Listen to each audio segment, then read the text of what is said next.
Per mi guanyar els Premis Juncera és com una alegria també, perquè que et reconeguin també companys del sector i d'aquí d'Espanya, i també que et dona una certa projecció a nivell nacional, potser també internacional, que ara que s'està començant a moure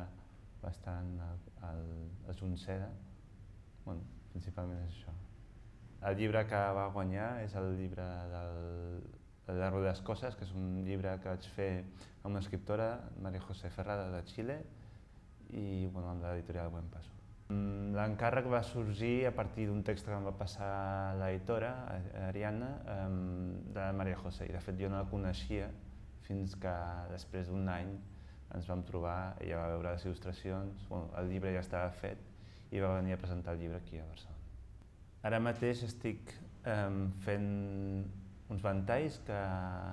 pertanyen a una col·lecció que vaig treure l'any passat,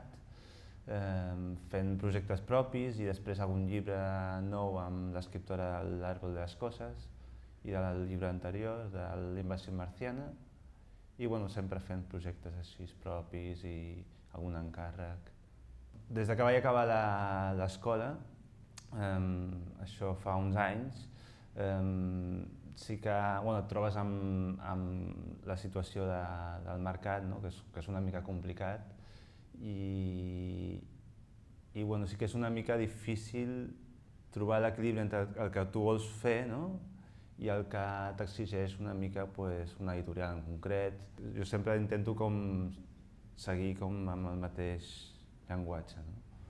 explorar amb allò. De fet, un llenguatge té bastanta elasticitat, i llavors una mica sempre és un repte. Sí, a part del mercat editorial, que sí que hi treballo, però veig que és un mercat complicat, que està difícil fins i tot en mercats que són que hi funcionen bastant bé, com als Estats Units.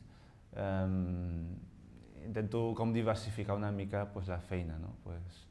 perquè també jo tinc diferents interessos i sempre van sorgint diferents interessos per fer projectes propis, autoeditar-se, això seria dintre del mercat editorial, però fer els banus que he fet ara, els ventalls, vull fer videojocs, no sé, com que la il·lustració veig que té diferents aplicacions, i sempre vull intentar explorar les diferents possibilitats que té aquesta professió.